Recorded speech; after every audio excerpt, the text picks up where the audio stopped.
ஜோதிட வாஸ்து கன்சல்டன்ட் சென்னையிலிருந்து. இப்போ பார்த்தீங்கன்னா இந்த மாதம் பார்த்தீங்கன்னா நம்ம அந்த ஐப்பசி மாத பலன்களை தான் பார்க்க போகிறோம். அதுக்கு முன்னாடி இந்த ஐப்பசி மாதம் பார்த்தீங்கன்னு வச்சுக்கிங்களேன், பொதுவாக என்னென்னாக்கா இந்த ஐப்பசி மாதம் பார்த்தீங்கன்னா நிறைய விழாக்கள் உள்ள மாதம்.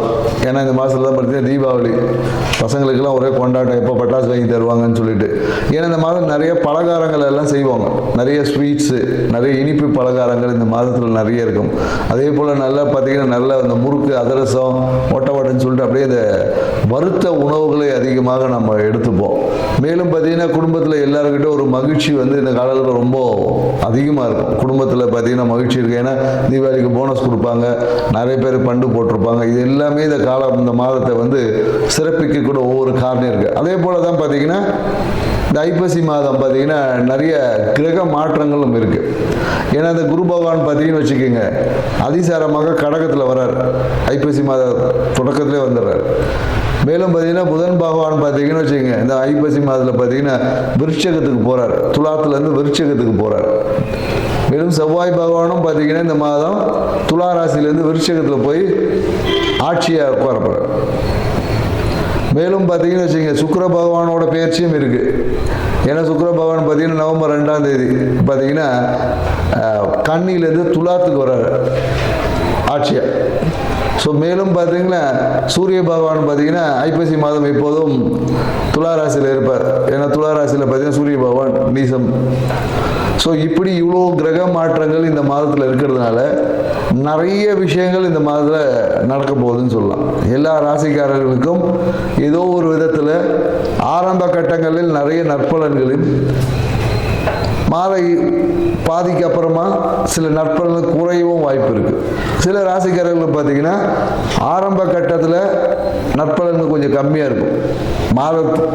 ஒரு மாத நடுவில் அப்புறமா பார்த்தீங்கன்னு வச்சுக்கோங்க, பாதிக்கு மேலே பார்த்தீங்கன்னா நற்பலன்கள் அதிகமாக கிடைக்கக்கூடிய வாய்ப்புகள் எல்லாமே இருக்குது. பொதுவாக இந்த தீபாவளிக்கு பார்த்தீங்கன்னா நம்ம யம தீபம் ஏற்றுவோம். ஏன் இந்த யம தீபம் ஏற்றணும் அப்படின்றதுக்கெல்லாம் நிறைய விளக்கங்கள் இருக்குது. ஏன்னா யம தீபம் ஏற்றி இந்த மாதத்தில் பார்த்தீங்கன்னா காலையில் தீபாவளிக்கு காலையில் சுட சுட மட்டன் சாப்பிட்றது, நல்லா காலையில் கறி சாப்பிட்றது, மேலும் கங்காஸ்தானங்கள் காலையில் விடிய காலையில் கங்காஸ்தானம் செய்வோம். ஸோ இந்த மாதிரி நிறைய நிகழ்வு எல்லாமே இந்த மாதத்தில் இருக்கும். இந்த மாதத்தில் இதெல்லாம் ஏன் செய்யணும் அப்படின்ற ஒரு இருக்குது. ஏன்னா இதுக்கு ஆன்மீகத்தில் நிறைய விஷயங்கள் சொல்லியிருப்பாங்க. ஏன்னா நரகாசுரனை வதம் பண்ணதுனால நம்ம அதை கொண்டாடுறோம் அப்படின்னு சொல்கிறாங்க. இங்கே நரகம் என்னாவே என்ன சொல்லுவோம்னா, நம்ம இருட்டு, குளிர்ச்சி, இது ரெண்டு தான் நரகம். ஏன்னா இருட்டில் தான் பார்த்தீங்கன்னா பயம் இருக்கும். ஏன்னா நரகத்தில் பயம் இருக்கும் இல்லையா, சொல்லியிருப்பாங்க எண்ணெய் தச்சில் போட்டு வறுப்பாங்கன்னு சொல்லி, அந்த பயம். அதே போல் குளிர்ச்சியில் பார்த்தீங்கன்னு வச்சுக்க, நமக்கு உடம்பு நடுங்கி நம்மளுடைய ஒரு ரொம்ப சோம்பலாக இருக்கும். ஏன்னா இந்த ஐப்பசி மாதத்துக்கு அப்புறம் பார்த்தீங்கன்னா இருட்டோட தன்மை அதிகமாக இருக்கும், பகலோட தன்மைகள் குறையும், வெப்பத்தோட தன்மையில் காற்றுலேயே பார்த்தீங்கன்னா ஒரு சில்லு காற்றடிக்கும், காற்றுல பார்த்தீங்கன்னா குளிர்ச்சி, ஈரப்பதம் அதிகமாக இருக்கும். ஸோ அப்போ இந்த விஷயங்களை, ஏன்னா இது எல்லாமே பருவகால மாற்றம், பருவகால மாற்றங்களுக்கு ஏற்றாப்படி நம்மளுடைய வாழ்க்கை முறையில் சில மாற்றங்களை செய்து கொண்டால் நம்ம வாழ்க்கை சிறப்பாக இருக்கும். அப்படின்றதுனால தான் சில நிகழ்வுகளை அந்த பருவகால மாற்றத்தின் தொடக்கத்தில் நம்ம செய்வோம். ஏன்னா நம்ம தீபாவளி அன்றைக்கி கங்காஸ்தானம் குளிச்சிடுவோம், அதோட கிடையாது. கங்காஸ்தானம்லாம் அதுக்கப்புறம் பார்த்தீங்கன்னா நைட்டு எல்லாம் 10 மணிக்கு 11 மணிக்கு சில பேர் சாயந்தரம் தான் குளிக்கிறாங்க. ஸோ அப்போ என்ன, இந்த காலகட்டத்தில் கங்காஸ்தானம் என்பதுக்கு குளிக்கணும், சுடு தண்ணியில் குளிக்கணும். ஏன்னா கங்காஸ்தானம்னாவே சுடு தண்ணியில் குளிக்கிறது தான். ஏன்னா அதுக்கு பின்னாடி பெரிய உடனே கங்காஸ்தானம்னா அப்படியே அதுக்கெல்லாம் கேட்காது. ஏன்னா அதுக்கு பின்னாடி மிகப்பெரிய மருத்துவ விஷயங்கள்லாம் இருக்குது, நிறைய இருக்குது. ஏன்னா இந்த காலகட்டம் குளிர்காலம், இந்த காலத்தில் போயிட்டு நான் வந்து குளிர்ந்த தண்ணியில் தான் குளிப்பேன்னு நிறைய வாதம் சார்ந்த விஷயங்கள் வந்துடும். ஸோ அதனால் மிதமான சூடு உள்ள தண்ணியை குளிக்கணும் அப்படின்ற ஒரு அறிவியல் விஷயத்தையும் புரிஞ்சுக்கணும். மேலும் இந்த காலகட்டத்தில் என்னென்னாக்கா வறண்ட உணவுகள், அதாவது இந்த காலத்தில் போயிட்டு நான் பழம் சாப்பிட்டாலும் சளி பிடிச்சிடும், ஃப்ரூட்ஸ்லாம் அதிகமாக இந்த காலகட்டம் எடுக்கக்கூடாது.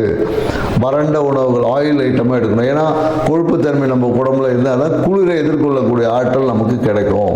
அப்படின்றதுனால தான் வறண்ட அந்த மட்டன் சாப்பிட்றது, வறண்ட முறுக்கு அதிரசம் இனிப்பு உணவுகளை சேர்த்துக்கொள்ளும் போது நம்மளுடைய உயிர்த்தன்மை நல்லாயிருக்கும் அப்படி. ஏன்னா ஆன்மீகம் சார்ந்த விஷயத்தில் நிறைய விளக்கங்கள் நிறைய பேர் கொடுத்துருப்பாங்க.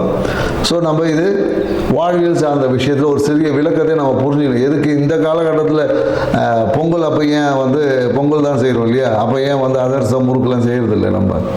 ஸோ பருவ காலங்களுக்கு ஏற்ற மாதிரி நம்மளுடைய உணவு பழக்க வழக்கம் இதை தான் பாரம்பரியம் சொல்லுது. ஏன்னா நம்ம இன்னைக்கு பாரம்பரிய விஷயங்களில் நிறைய மறந்துட்டோம். தீபாவளி ஒரு சினிமா பார்க்குறதோட முடிஞ்சு போச்சு. போய் புது படம் பார்த்துட்டு 4 பட்டாசு வெடிச்சுட்டு கவர்ந்தடிச்சு படத்துக்க வேண்டியதாக இருக்குது.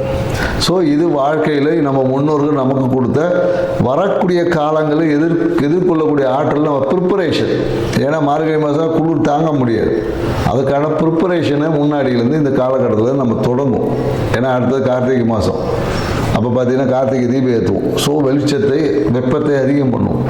ஸோ இந்த மாதிரியான நிகழ்வு எல்லாமே இருக்குது என்ற ஒரு புரிதலோட இந்த ஐப்பசி மாத ராசி பலன்கள் ஒவ்வொரு ராசிக்கும் என்ன மாதிரி இருக்குன்றதை நம்ம பார்க்க போகிறோம். வாங்க வீடியோக்குள்ள போகிறோம். விருச்சிக ராசி. விருச்சிக ராசி அன்பர்கள் பார்த்தீங்கன்னு வச்சுக்கலேன், இந்த ஐப்பசி மாதம் என்ன மாதிரியான பலன்களை கொடுக்க போகுது அப்படின்றத நம்ம பார்க்க போகிறோம். அதுக்கு முன்னாடி எனக்கு விருச்சிக ராசிக்காரங்களுக்கு பார்த்தீங்கன்னா எப்பொழுதும் எப்படின்னா ஒரு சுறுசுறுப்பாகவே இருப்பாங்க. அதே பெண்களாக இருந்தாலும் வச்சுக்க எப்போது யோசிச்சுட்டே இருப்பாங்க. ஏன்னா எப்படி நீர் என்பது சலனமாக இருக்குமோ, நீர் எப்போது பார்த்தீங்கன்னா தெளிவாக இருக்காது. ஏதாவது ஒரு சலனம் விஷயங்கள் ஓடிக்கிட்டே இருக்கும். ஒரு குழப்பமாகவே இருப்பாங்க. தெளிவாக இருந்து குழம்பக்கூடிய ஒரு ராசின்னு சொல்லுவாங்க இல்லையா, அந்த ராசின்னா விருச்சிக ராசி இருக்கும். மற்றவங்க அறிவுரைலாம் பக்காவாக தெளிவாக சொல்லுவாங்க. ஆனால் இவங்களால் ஒரு சின்ன விஷயத்தை கூட எடுத்து வைக்க முடியும். அதே போல் ஆன்மீக நாட்டம் இவங்ககிட்ட ரொம்ப சூப்பராக இருக்கும். நம்ம தான் செய்த பூஜையிலேயே திருப்தி அடையாத ஒரு தன்மை தான் இருக்கும். ஒரு பூஜை பண்ணியிருப்பாங்க, எல்லாம் சிறப்பாக பண்ணியிருப்பாங்க. சார் நான் இதை சிறப்பாக பண்ணியிருக்கேன்னா எனக்கு சந்தேகமாக இருக்குது சார், நல்லா பண்ணனா, இன்னும் நல்லா பண்ணணுமா, இன்னும் என்ன பண்ணால் நல்லாயிருக்கும், இப்படியெல்லாம் கேள்வி கேட்கக்கூடிய ராசின்னா அது விருச்சிக ராசியாக தான் இருக்கும். ஸோ ஏன்னா நம்ம நிறைய விருச்சிக ராசிக்காரங்க. ஸோ நம்ம பொதுவாக விருச்சிக ராசிக்காரங்க சொல்கிறது என்னங்க, நீங்கள் பண்ணால் சரியாக தாங்க இருக்கும். மனசில் அந்த சலனம், ஏன்னா நீர் பார்த்தீங்கன்னா சின்ன காற்றடிச்சாவே ஒரு ஷேக் இருக்கும். அந்த சலனம் இல்லாமல், ஏன்னா ஸ்திர ராசியும் கூட தான் எடுத்த முடிவை அவ்வளோ சீக்கிரத்தில் மாற்றிக்கவே மாட்டாங்க. அப்போ அந்த ஸ்திரத்தன்மை, இதுக்கு நாங்கள் என்ன சொல்லுவோன்னா, நீரை எப்போதும் சலனம் தான் போடும். அதை ஃப்ரீஸ் பண்ணிட்டீங்கன்னு வச்சிங்களேன், ஐஸ் கியூப் சலனமே படாது. புரியுதுங்களா? ஸோ அதுதான் இவங்க சொல்ல, மனதை இவங்க ஃப்ரீஸ் பண்ண கற்றுக்கிட்டோம். அது ஒரு மிகப்பெரிய ஒரு டெக்னிக். அந்த டெக்னிக்கை நீங்கள் வச்சுக்கிட்டீங்கன்னு விருச்சிக ராசி மாதிரி இந்த வேர்ல்டு ஃபேமஸ் அடைய எப்போ நீங்கள் மனதை ஃப்ரீஸ் பண்ண கற்றுக்கிறீங்களோ, நீங்கள் தான் இந்த உலகத்தை தி டாப் மோஸ்ட் பர்சன் ஆகிறதுக்கான கெப்பாசிட்டி உங்கள்கிட்ட இருக்குது. ஸோ இப்படி உள்ள விருச்சிக ராசிக்காரங்க தான் இந்த ஐப்பசி மாத பலனை பார்க்க போகிறோம். ஸோ ஐப்பசி மாதத்தில் பார்த்தீங்கன்னா ராசி அதிபதி செவ்வாய் பகவான் பார்த்தீங்கன்னா 12ல் இருக்கார். ஸோ அப்போ ஆரம்ப கட்டத்தில் கொஞ்சம் பயணங்கள் என்பது இருக்கும். ஸோ அதுக்கப்புறமா பார்த்தீங்கன்னா விருச்சிகத்தில் வர்றார். விருச்சிகத்தில் வந்த உடனே ஆட்சியாக இருக்காருன்னு சொல்லுவோம்.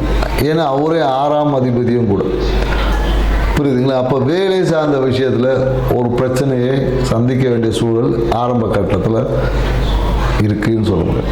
ஸோ வேலை சார்ந்த விஷயத்தில் பார்த்தீங்கன்னு வச்சுக்கிங்களேன், கொஞ்சம் லீவு கிடைக்காது. ஏன்னா தீபாவளிக்கு லீவு கேட்பாங்க, கொடுக்க மாட்டாங்க, டியூட்டியை போட்டுருவாங்க. நிறைய விருச்சிக ராசிக்காரங்க பார்த்தீங்கன்னா இந்த தீபாவளிக்கு லீவு கிடைக்காதவங்களோட லிஸ்ட் எடுத்து பார்த்தீங்கன்னா பாதி பேர் விருச்சிக ராசியாக தான் இருக்க போகிறாங்க. நீங்கள் வேணால் எடுத்து பாருங்கள். தீபாவளிக்கு லீவு கிடையாது. ஏன்னா பெரும்பாலும் என்னன்னா விருச்சிக ராசிக்காரங்க இந்த காவல்துறையில் இருக்காங்க. நிறைய நான் பார்த்துருக்கேன். விருச்சிக ராசி விருச்சிக லக்னம் இவங்க தேர்ந்தெடுக்கக்கூடிய துறை பார்த்தீங்கன்னா காவல்துறையாக தான் இருக்கும். இந்த துறையில் இருந்து, ஏன்னா காவல்துறை பார்த்தீங்கன்னா அவங்களுக்கு லீவ் என்பதே கிடையாது. 24/7 தான் ஒர்க்கிங். ஸோ மக்கள் எல்லாமே நாம் நிம்மதியாக இருக்கணும்னா அவங்கெல்லாம் வேலை செய்யணும் அப்படின்றது இருக்குது.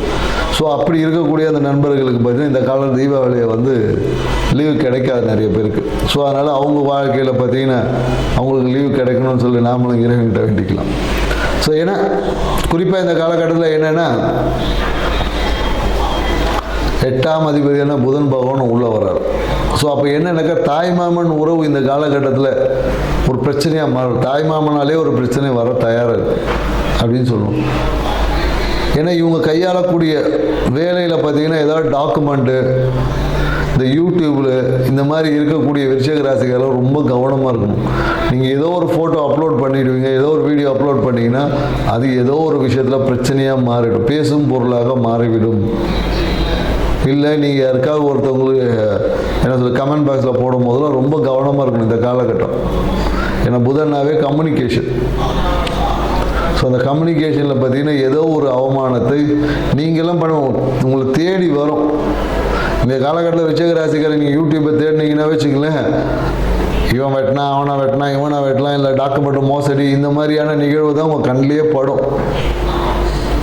வேணால் நீங்கள் செக் பண்ணி பாருங்கள். இந்த ஐப்பசி மாதம் ஃபுல்லாக உங்கள் கண்ணில் படக்கூடிய விஷயமே சீட்டிங் பண்ணது, ஃபோர்ஜரி பண்ணது, இந்த நண்பனோட விஷயம், தாய்மாமன் பிரச்சனை, இந்த மாதிரியான விஷயங்களை மட்டும்தான் உங்களுக்கு யூடியூப்பில் நீங்கள் ஓப்பன் பண்ணியே பார்ப்போம். மீதி நிறைய நிகழ்வு நடக்காது, எதுவுமே உங்கள் கண்ணில் படாது. ஸோ ஆனால் இது பார்த்தீங்கன்னு வச்சுக்கோங்க, அப்போ இந்த மாதம்லாம் இப்படி தான் இருக்குமா அப்படின்ற ஒரு கேள்வி வரலாம். ஆனால் குரு பகவான் அதிசாரமாக 9ஆம் இடம்ல கடகத்துக்கு வர்றார். அப்போ குரு பார்வை உங்களுக்கு கிடைக்குது. குரு பார்வைப்பட்டால் கோடி நன்மைகளையும் பெறப்போகிறீங்க. இந்த காலகட்டத்தில் பார்த்தீங்கன்னா வச்சுக்கோங்க, குரு பார்வையால் கோடி நன்மைகள். உங்கள் ஆன்மீகம் சிறப்பாக இருக்க போகுது. குலதெய்வத்தோட முழு பரிபூரண அருளும் உங்களுக்கு கிடைக்க போகுது. அப்புறம் உங்களுக்கு யார் ஜெயிக்க முடியும் சொல்லுங்கள்? உங்களை மீறி எப்போ யாராவது ஜெயிக்க முடியுமான்னு யாருமே இல்லை. ஸோ உங்களுடைய மனம் பார்த்தீங்கன்னா ரொம்ப தெளிவாக இருக்க போகுது. உங்களுடைய ஆன்மீகம் மிக எப்படி சொல்லலாம், பரிசுத்தமாக இருக்குது அப்படின்னு சொல்லலாம், இல்லை புனிதமாக இருக்க போகுது. நீங்கள் செய்யக்கூடிய ஒவ்வொரு பூஜைகளும் சித்தி அடையக்கூடிய ஒரு காலகட்டம் தான் இந்த காலகட்டம். ஏன்னா இந்த காலகட்டத்தில் பார்த்தீங்கன்னா நிறைய பேர் இந்த மகாலட்சுமி, ஏன்னா தீபாவளிக்கு அடுத்து நோன்பு எடுக்கும்போது மகாலட்சுமி விரதம் எடுப்பாங்க. சில பேர் அந்த மகாலட்சுமி பூஜைகள் செய்வாங்க. அது எல்லாமே ரொம்ப சிறப்பாக பலனடையக்கூடிய ராசியில் பார்த்தீங்கன்னா விருச்சிக ராசி தான் இவங்களுக்கு தான். மீதி ராசிக்கெல்லாம் பலன் எவ்வளோ கிடைக்கும் தெரியாது, இவங்களுக்கு 100% கிடைக்கும். எழுதி வச்சுக்கோங்க நீங்கள்.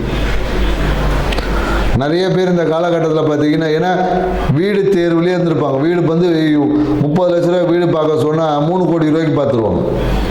வீட்டை வாங்க முடியாது. வாடகை வீட்டுக்கு போக சொன்னால் புது வீட்டை போய் பார்ப்பாங்க. இதுதான் இவங்க பிரச்சனை. ஏன்னா 4ல் பார்த்தீங்கன்னு வச்சுக்கிங்க, ராகு பகவான் இருக்கார். பிரம்மாண்டத்தை வாங்குறத வாங்குகிறோம், பெருசாக வாங்கிடுவோங்க. அப்போ எங்கே வாங்குறது? இருக்கிறது டவுன்லோடு கையில் ஒரு 10 லட்ச ரூபா வச்சுக்கிட்டு 10 கோடி ரூபாய்க்கு வீடு பார்த்தா வாங்க முடியுமா? ஸோ அதனால் விருச்சிக ராசிக்கு இந்த ஒரு விஷயத்தை புரிஞ்சுக்கணும். ஏன்னா அந்த பிரம்மாண்டத்தை ராகு பகவானை ஏற்படுத்தி அடுத்து சிக்கலில் கொண்டு போய் விட்டுருவார். விரலுக்கேற்ற வீக்கம் மாதிரி உங்களோட பொருளாதார நிலையை அறிந்து நீங்கள் வீடு வாங்கக்கூடிய விஷயத்தை தீர்மானம் செய்யணும். ஸோ அதனால் பிரம்மாண்டமாக வீடு வாங்கிறது, காசு வரும்போது வாங்கிக்கலாம். இப்போதைக்கு இருப்பதுக்கு தேவையான ஒரு விஷயத்தை செய்ய பழகிக்கணும். ஏன்னா நிறைய பார்த்தீங்கன்னா விருச்சிக ராசிக்காரங்க இந்த காலகட்டத்தில் நிறைய வீடு மாற்றம் செஞ்சுருக்காங்க. குறிப்பாக அப்பார்ட்மெண்ட்டுக்கு போயிருப்பாங்க. நிறைய பேர் கார்லாம் வாங்கியிருக்காங்க. காரை வாங்கிட்டு பெருசாக இப்போ பார்த்தீங்கன்னா லக்ஸரி கார், ஐஃபை கார் வாங்குறேன்ட்டு வாங்கிட்டு இருக்காங்க. ஸோ இவங்களுக்கு எல்லாருமே மேலும் இதை வலுவாக்கக்கூடிய ஒரு காலகட்டமாக தான் இது இருக்குது. சில பேருக்கு வந்து அதை தேடிக்கிட்டே இருந்தவங்களுக்கு வந்து இன்னும் குரு பார்வைப்படும் போது இன்னும் அந்த வாய்ப்புகளை அதிகரிக்கும் அப்படி சொல்லுவாங்க. நிறைய பேர் குழந்தை பாக்கியத்துக்காக ரொம்ப மன அழுத்தத்தில் இருந்திருப்பாங்க. குழந்தை இல்லாதனால ஒரு அழுத்தம், குழந்தை இருக்கிறவங்களும் குழந்தையால் ஒரு மன அழுத்தம்லாம் இருந்திருக்கு. குழந்தை சரியாக படிக்கல, இதை வாங்கலை அதை வாங்கலை அப்படின்னு சொல்லி நிறைய பேர் என்கிட்ட புலம்பிருக்காங்க. ஆனால் அந்த குழந்தை பார்த்தீங்கன்னா 98 மார்க் வாங்கியிருக்கு. இதுக்கு மேலே எவ்வளோ வாங்குவோம்? 100 மார்க் வாங்கலைன்னு ஒரே கவலை. மீதி ராசிக்காரங்களாம் பார்த்தா பாஸ் ஆகிடுச்சின்னு சந்தோஷப்பட்டு இருக்காங்க. இவங்க குழந்தை 98 மார்க் வாங்கிச்சு, 2 மார்க் மிஸ் ஆகிடுச்சு சார். நான் அவ்வளோ சொல்லி கொடுத்தேன். இப்படி புலம்பெயர் இருந்தார் விருச்சிக ராசிக்காரங்க நிறைய பேர் எங்கிட்ட. நான் சொன்னேன், ஏம்மா 98 வாங்கிச்சே, இது போதாதா அப்படின்னா, இல்லை 100 வாங்கலையே, இதுக்கு நம்ம என்ன பண்ணுறது? ஸோ இந்த மன அழுத்தம் எல்லாமே இந்த காலகட்டத்தில் குறையும் சொல்ல. சில பேருக்கு குழந்தை இல்லை, குழந்தை பாக்கியம் கிடைக்கல, எவ்வளோ ட்ரை பண்ணிட்டேங்க, எத்தனை லட்சங்களை செலவு பண்ணிட்டேன், இதுவரையும் எனக்கு அந்த ஒரு பாக்கியம் என்பது கிடைக்கல, அந்த முயற்சிகள் நிறைய ஃபெயிலியர் ஆனவங்களுக்கு எல்லாமே இந்த குரு பகவான் அதிசாரமாக வரும்போது உங்களுக்கு அந்த குழந்தை பாக்கியம் இந்த ஐப்பசி மாதத்தில் முயற்சி பண்ணி பாருங்கள். கண்டிப்பாக உங்களுக்கு ஒரு குழந்தை பாக்கியம் உருவதற்கான வாய்ப்புகள் அதிகமாக இருக்குது. செஞ்சு பாருங்கள், முயற்சி எடுங்க. மேலும் என்னென்னாக்கா, வேலை சார்ந்த விஷயத்தில் ஒரு பயணங்கள் என்பது இருக்கும். குறிப்பாக கவர்மெண்ட் இதுவாக இருந்தாங்கன்னா, கவர்மெண்ட்டில் வேலை செய்யக்கூடிய நபர்களாக இருந்தாங்கன்னா, அரசு பணித்துறை செய்யக்கூடிய நபர்களுக்கு பயணங்கள் என்பது இருக்கும். அது விஷயமா எங்கேயாவது வெளியூர் திடீர்னு போடுவோம், ட்ரான்ஸ்ஃபர் பண்ணி விட்ருவாங்க.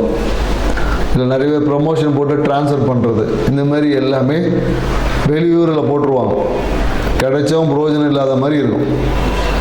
ஸோ அந்த மாதிரியான நிகழ்வுகள் எல்லாருக்குமே இந்த காலகட்டத்தில் நடப்பதற்கான வாய்ப்புகள் என்பது இருக்குது. நிறைய பேர் என்னக்கா வாழ்க்கை துணையுடன் ஒரு இன்ப சுற்றுலா போவாங்க, அதுக்கும் வாய்ப்புகள் இருக்குது.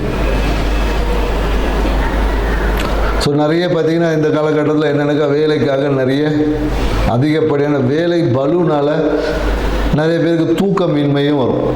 தூங்கவே முடியலைங்க, டே நைட்டுன்னு போட்டு ஒரு வேலை, இந்த வேலை முடிக்கிற வரையும் முடியல, இது உடனே முடிச்சு கொடுக்கணும்னு சொல்லிட்டாங்க, அப்படி என்ற ஒரு தூக்கமின்மைக்குள்ளே ஆளாவதற்கு வாய்ப்புகள் இருக்கு.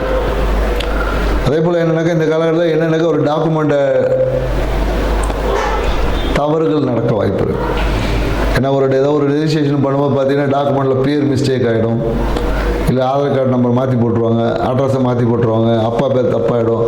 இந்த மாதிரியான எழுத்து பிழைகள், டைப்பிங் எரர்ஸ் வருவதற்கு வாய்ப்பு. நிறைய பேர் ரெஜிஸ்ட்ரேஷன் பண்ணுறது, இல்லை நீங்கள் ஏதோ ஒரு புது வாகனம் வண்டி வாங்குறீங்கன்னாங்க டாக்குமெண்ட் எரர் இந்த காலத்தில் நடக்கும். அதனால் ஒன்றுக்கும் 100 தடவை உங்களோட டாக்குமெண்ட்ஸ் அந்த விஷயத்தில் கொஞ்சம் பாருங்கள், சரியான அணுகுமுறை இருக்கான்னு பாருங்கள், சரியான லெட்டர்ஸ் கரெக்டாக இருக்கான்னு பாருங்கள். ஏன்னா அதுக்கப்புறம் அதை மாற்றுறதுக்கு திருப்பியும் சுற்ற வேண்டியது இருக்கும், அதை மாற்றுறதுக்காக மறுபடியும் செலவு செய்ய வேண்டியிருக்கும். ஏன்னா உங்களுக்கு எதுவுமே டைம் ஃப்ரேமே கொடுக்க மாட்டாங்க. நீங்கள் ஒரு இடத்த பதிவு பண்ண போகிறீங்கன்னா 11 மணிக்கு பதிவு பண்ண போகிறீங்கன்னு ஒரு அப்பாயின்மெண்ட் வாங்கிட்டீங்கன்னா 10:55 தான் உங்கள் கையில் அந்த டாக்குமெண்ட்டே வரும். கையெழுத்து போடுறது கூட டைம் இருக்காது. அதில் எங்கே நீங்கள் மிஸ்டேக்கை பார்க்குறது? ஸோ அதனால் நீங்கள் அந்த மாதிரியான ரெஜிஸ்ட்ரேஷன் பண்ணக்கூடிய நபர்கள் அந்த மாதிரி ஒரு நெருக்கடியான சூழல்கள் ஏற்படும் சொல்கிறோம். அதனால் அதுக்கு முன்னாடியே அவங்கக்கிட்ட நீங்கள் ஒரு ரஃப் காப்பியை ஒன்று வாங்கி, சாஃப்ட் காப்பி ஒன்று வாங்கி நீங்கள் செக் பண்ணிவிடுங்க தயவு செய்து. ஏன்னா நீங்கள் அவசரத்தில் பண்ண முடிவு அதுக்கப்புறம் மறுபடியும் ஒரு மன உளைச்சல், அதை அனுபவிக்க முடியாமல் அது பின்னாடி திருப்பி சுற்றி கிடக்கும். இப்படி கால விரயம், பண விரயம் என்பது ஏற்படுவதற்கான வாய்ப்பு அதிகமாக இருக்குது. ஸோ அதனால் அந்த விஷயத்தில் கொஞ்சம் கவனம் செலுத்துங்க. மேலும் என்னென்னு வச்சுக்கோங்க, இந்த காலகட்டத்தில் என்னென்னாக்கா தம்பி தங்கை என்ற உறவு கொஞ்சம் பிரச்சனையாக இருக்கும். மேலும் நம்ம பக்கத்து சொந்தங்கள், நெய்பர்ஹுட் அப்படின்னு சொல்லுவோம் இல்லையா, இது எல்லாமே கொஞ்சம் இந்த காலகட்டத்தில் ஒரு பிரச்சனையை கொடுக்கும். ஒத்துழைப்பு என்பது இருக்காது. நாம் ஒன்று சொன்னால் அவங்க ஒன்று புரிஞ்சுப்பாங்க, அவங்க சொல்லும்போது நாம் ஒன்று புரிஞ்சுப்போம்.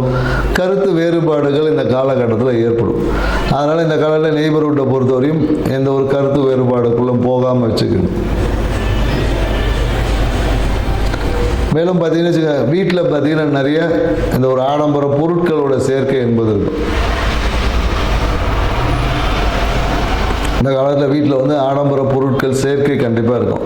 நிறைய பேர் என்ன பண்ணுவாங்கன்னா, இந்த காலத்தில் பாத்ரூமில் டைல்ஸ் ஓட்டுவாங்க, இல்லைன்னா பாத்ரூமில் பார்த்தீங்கன்னா நல்ல ஒரு பெரிய கண்ணாடி மாட்டுறது, இந்த மாதிரியான விஷயம் எல்லாமே இந்த காலகட்டத்தில் பண்ணுவதற்கான வாய்ப்புகள் அதிகமாக இருக்குது.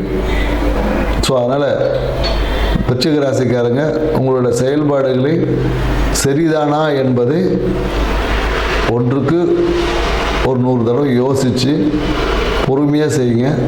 நிறைய பேர் கலந்து ஆலோசித்து செய்யுங்க. அது எல்லாமே உங்கள் வாழ்க்கையில் ஒரு சிறப்பான பலனை தரும். எந்த அவசர முடிவுகளும் இந்த ஐப்பசி மாதத்தில் எடுக்க வேண்டாம். அதுவும் குறிப்பாக டாக்குமெண்ட் சார்ந்த விஷயத்தில் எங்கேயாவது ஒரு கையெழுத்து போடுற விஷயங்கள் வருது, இல்லை புதிய டாக்குமெண்ட் இது, ஏன்னா நிறைய டாக்குமெண்ட் தொலைஞ்சு தேடுறதுக்கெல்லாம் வாய்ப்பு இருக்குது. ஸோ அதனால் எப்பொழுதும் உங்களுடைய தரவுகளை பாதுகாத்து வச்சுக்கோங்க. உங்கள் வாழ்க்கை இந்த ஐப்பசி மாதம் எந்த தொந்தரவும் இல்லாமல் சிறப்பான ஒரு ஐப்பசி மாதமாக இருக்கும். அனைவருக்கும் தீபாவளி திருநாள் நல்வாழ்த்துக்கள். நன்றி, வணக்கம்.